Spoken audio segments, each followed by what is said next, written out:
আসসালামু আলাইকুম। এখানে আমি 2 চামচ পেঁয়াজ বাটা, 4 ভাগের 1 ভাগ রসুন বাটা, মরিচের গুঁড়ো, হলুদের গুঁড়ো দিয়ে মশলাটা আমি ভালো করে কষিয়ে নেব।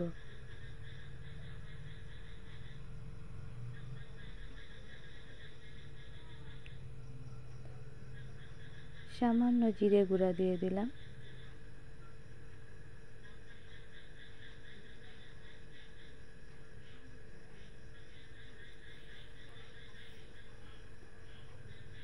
লবণ স্বাদ মতো দিয়ে মশলাটা আবারও ভালো করে কষিয়ে নেব।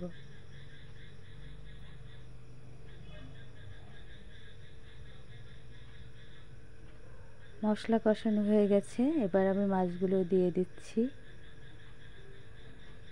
ইনি মাছের রাজা হলে কি হবে, খুব বেশি মশলা পছন্দ করে না, বেশি মশলা দিলে গন্ধ ছড়ায় না।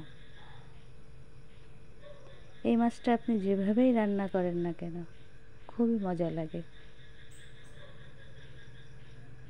মাছটা আমি উল্টিয়ে দিয়েছি, কয়েকটা কাঁচামরিচ দিয়ে দেব, দিয়ে ঝোলের পানি দিয়ে দেব।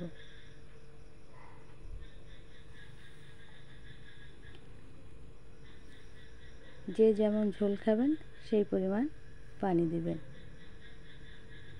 হয়ে গেল আমার কাঁচা ইলিশের ঝোল। মাশাআল্লাহ, খেতে অনেক অনেক মজা হয়েছিল। তো ভালো থাকবেন। আল্লাহ হাফেজ।